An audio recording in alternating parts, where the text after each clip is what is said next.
about all things art and entertainment from around Africa. Now, to keep in touch, feel free to email us at afroshowbiznews@sabc.co.za. Also follow us on Twitter. Our handle is @afroshowbiznews. Let's have a look at stories making headlines today.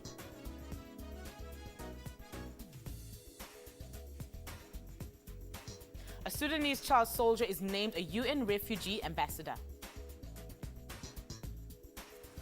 South Africa rap star is stabbed to death. And Egypt's plus-size women flaunt their bodies on a rap. The Sudanese Hollywood star Joe Dunay has been named the United Nations High Commissioner for Refugees ambassador in his home country, Kenya. The event took place this week.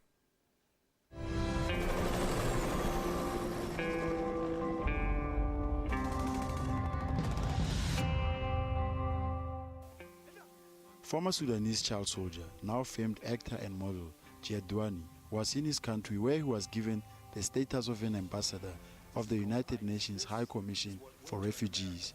The event took place in Mutangari, Kenya. Yes, hello, this is Carrie. Pick up who? I'm just supposed to help them find jobs. You must be the guys from Somalia, Senegal, Sudan. Did your luggage come down the chute? The Good Life star was named the voice and face for refugees by the international organization. He even visited Dadaab refugee camp last month for the first time in 22 years after he relocated to America. Dangerous animals in this area. Such as? Lions.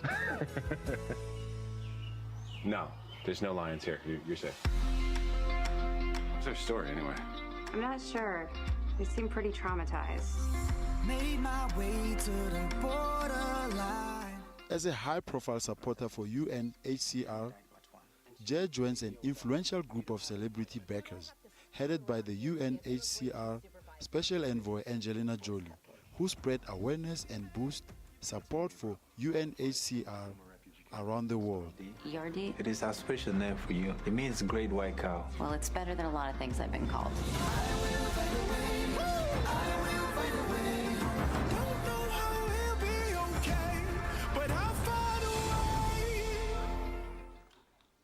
Women in Cairo have staged a plus-size women's pageant to celebrate International Women's Day. The pageant sought to celebrate the diverse female beauty and what organizers hoped will challenge people's perception of beauty. It was a beauty contest with a difference.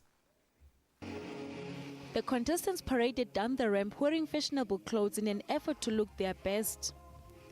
The only difference was that only plus-size models were allowed to take part in this contest. With this event, organizers wanted to promote the idea that beauty comes in all forms and shapes.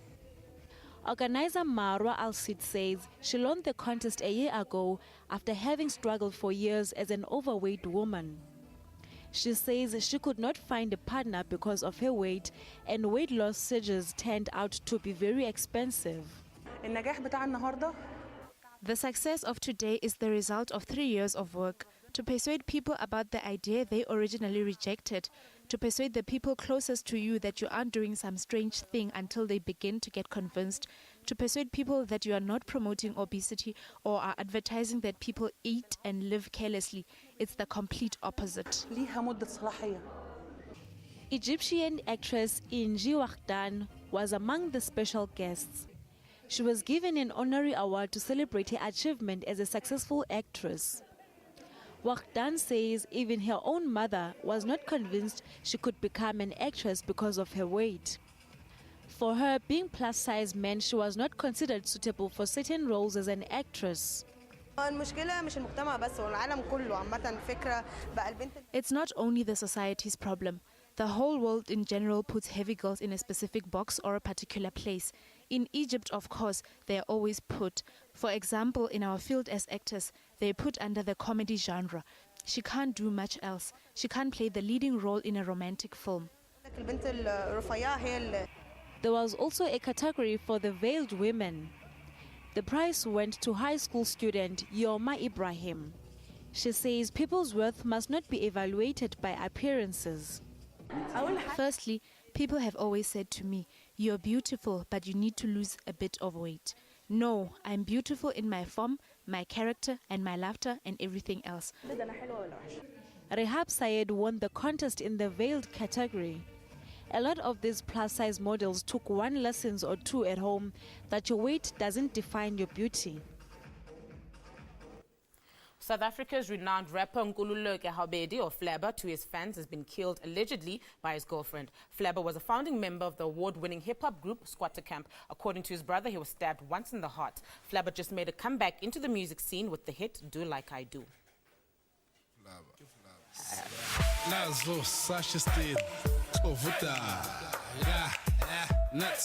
The artist was stabbed to death at his family home in Alexandra Township in the early hours of Monday. Witnesses say he was stabbed by his girlfriend during an argument. The police have confirmed that the woman has been arrested in connection with the murder.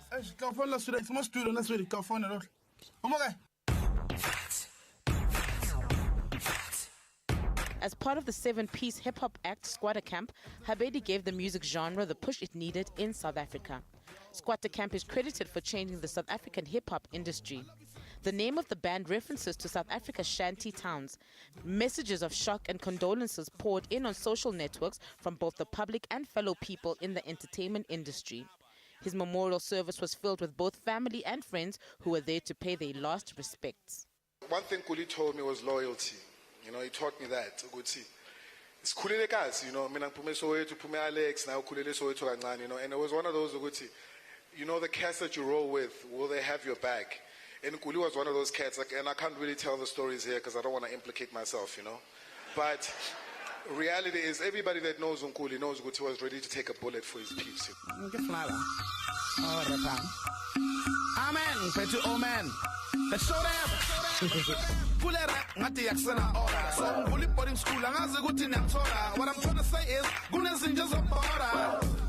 Flabber has won several awards for his work with Squatter Camp and his solo projects. The group has performed on the same stage as Talib Kweli, Dead Prez, Jeru, Black Thought, and more. Fellow Squatter Camp member Siyabonga, also known as Slicker, offered words of comfort to his family.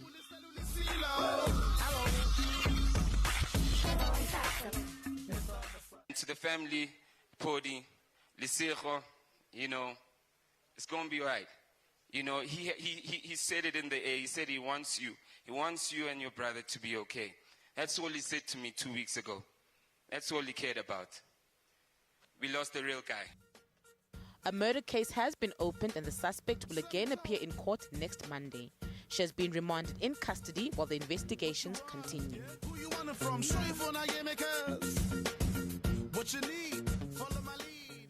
Let's go for a quick ad break. Stay tuned.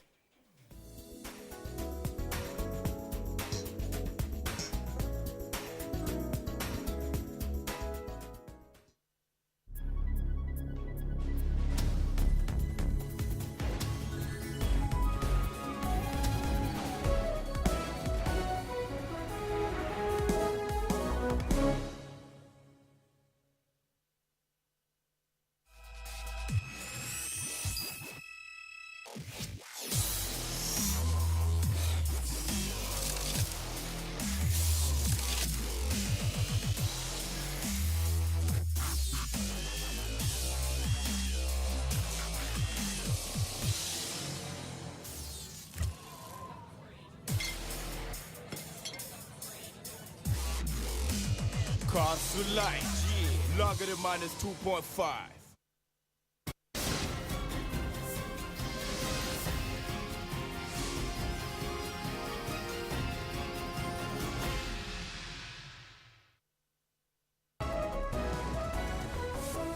On the morning of the 21st of February 1917, their ship was rammed by a liner.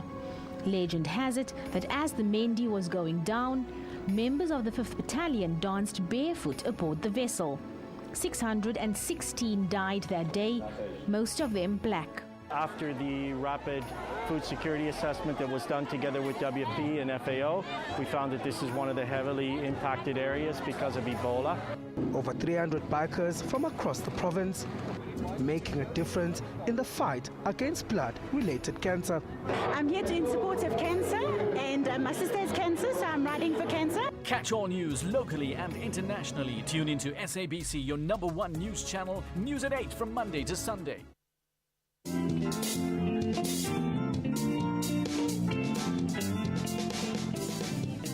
Food for thought, in the words of Ray Davis. Remember, a challenge only becomes an obstacle when you bow to it. Of dedication and perseverance, Abayani Maitakore made history as one of South Africa's best performing matriculants of 2014, attaining 7 distinctions. I believe that nothing should stand in your way if you see yourself in the future doing something great. So I just carried on and I never gave up. Though the circumstances I faced were challenging, I love challenges, so I was like, yeah man, bring it on, I can do it. Join me, Refiwe Muiba, on Bophelong, your show about those who take on and conquer life's challenges, every Saturday at 17:30.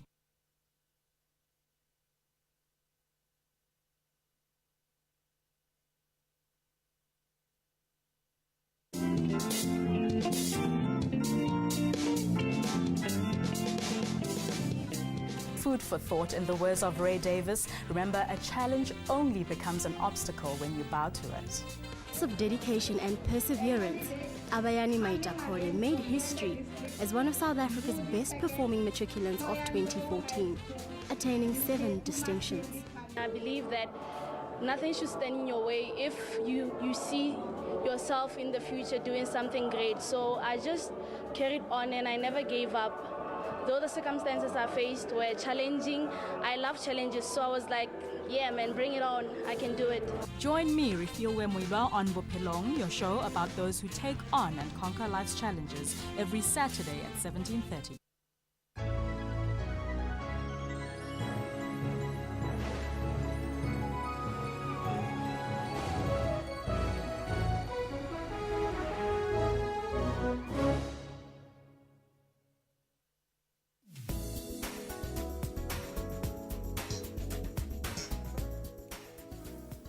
Welcome back. We are now joined in studio by Mezo, a soul balladeer who hails from the Eastern Cape. He just released his single titled Do It Now, which is a follow-up from his first album, No Color. Hello, Mezo, and welcome to Afroshowbiz News. Thank you so much for coming. Good morning, Ms. Hart. Thank you for having me. You're most welcome. To the viewers.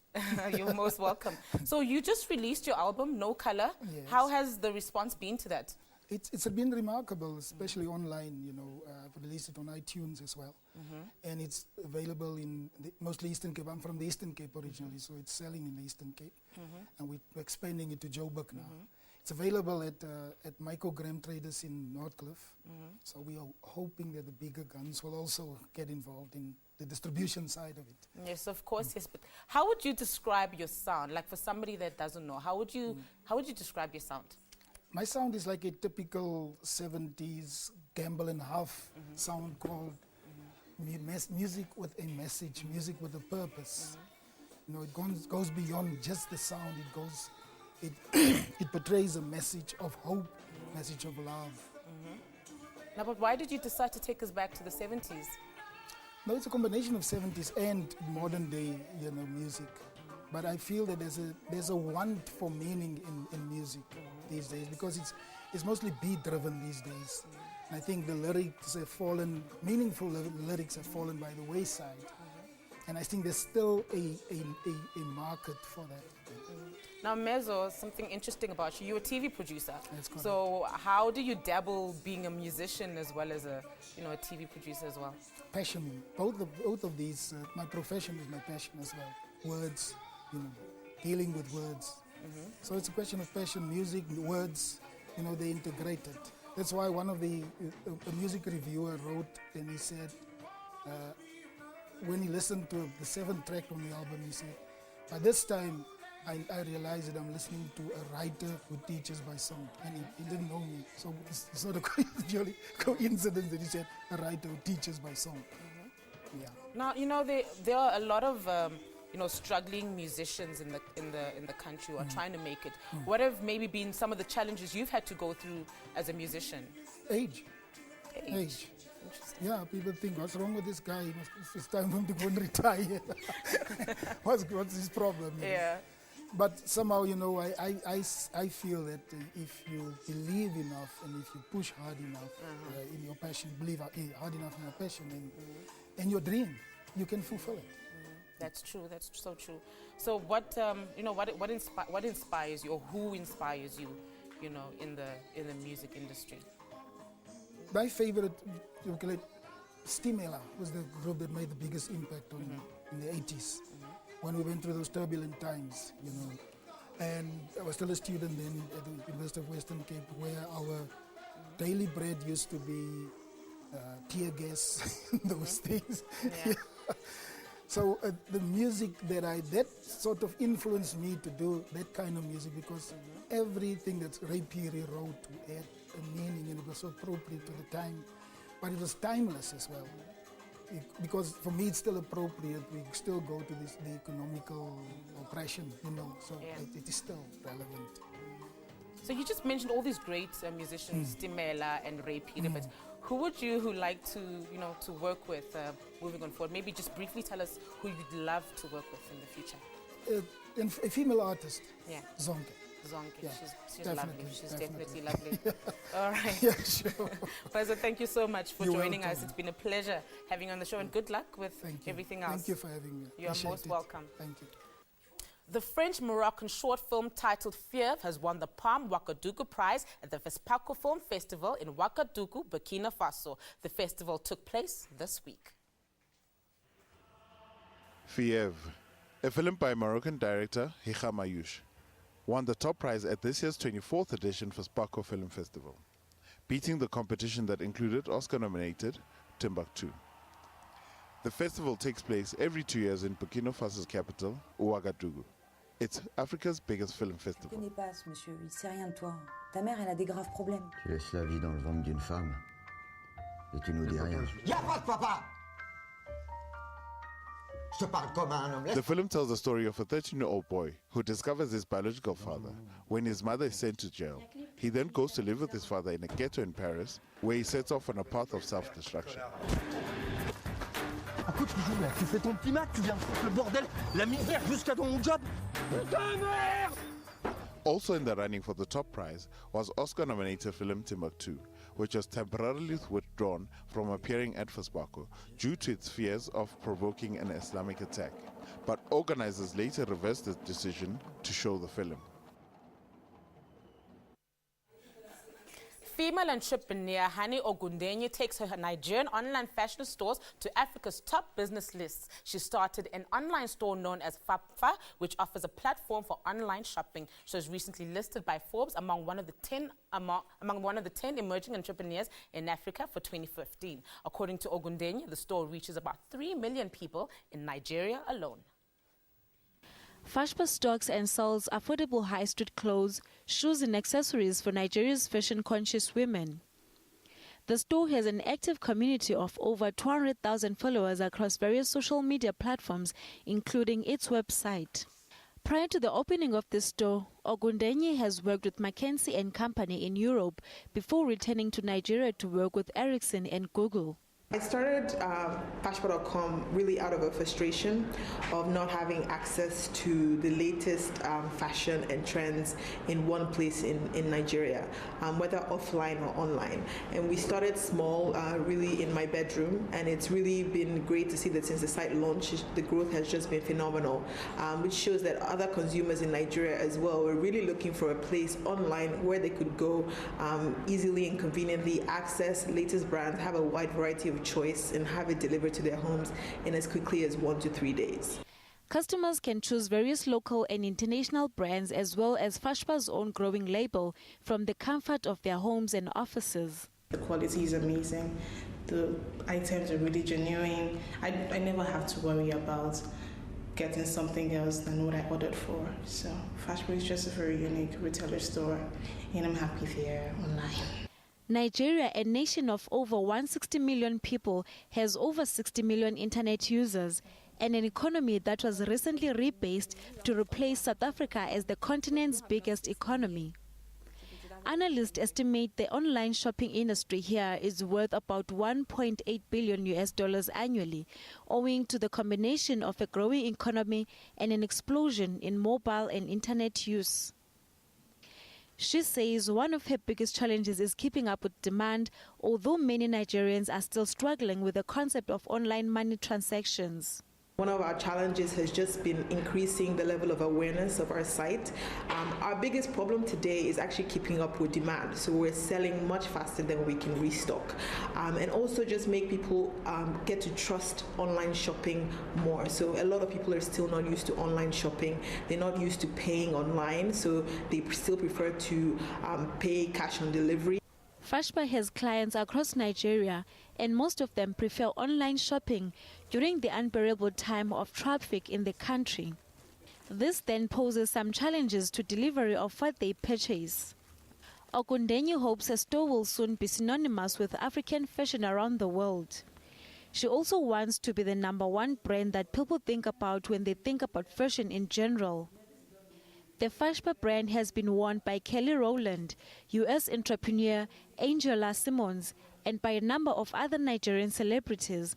For now, she is concentrating on the female fashion category with hopes of expanding soon. You are still watching Afroshowbiz News. Now, if you have missed any of our shows, be sure to catch them on our YouTube channel by simply searching for Afroshowbiz News. Time now for another ad break. Stay tuned.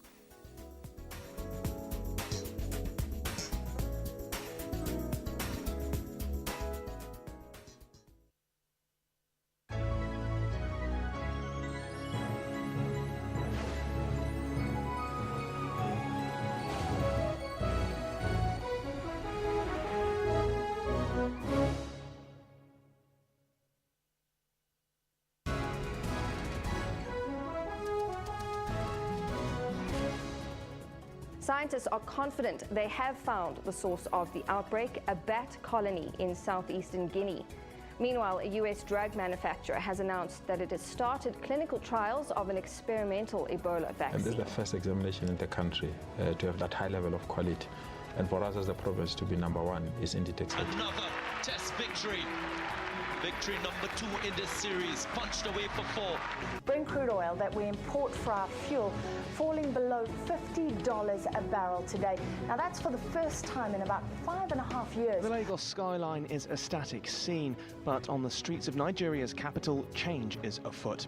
This is now Africa's biggest economy. For all your business news, stay tuned to your favorite channel, SABC News, at 1 Monday to Friday.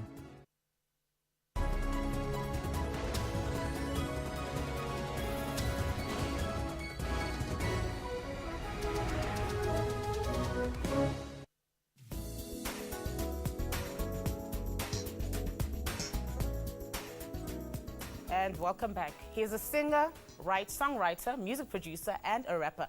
Anati is set on creating music that doesn't only speak to local fans, but also reach to hip-hop fans across the continent. Now today, he joins me in studio to discuss his mission to bring together music lovers from all corners of the globe. Hello, Anati, and welcome to the show. Thank you so much for coming.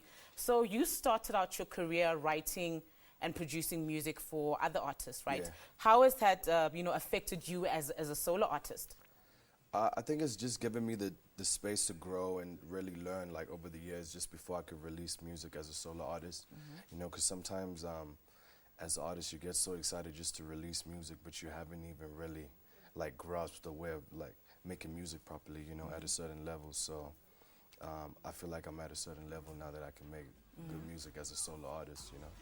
So yeah, that's what I've been working on. So your breakthrough song was with one of, the world's most known DJs, DJ Khaled. How did that collaboration come about? We did that song when I was 17. That was in 2010.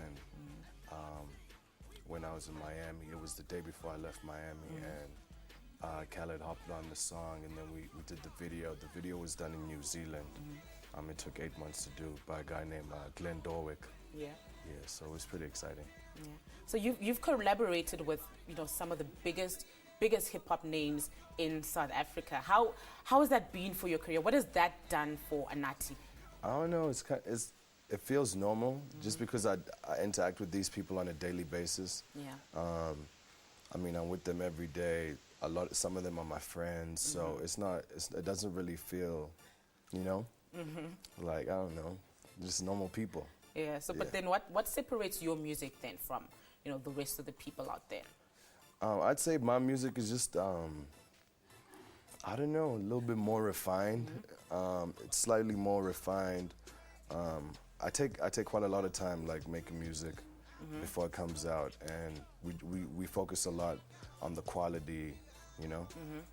So I think just from a quality aspect and like creatively, I mean, yeah, it's different.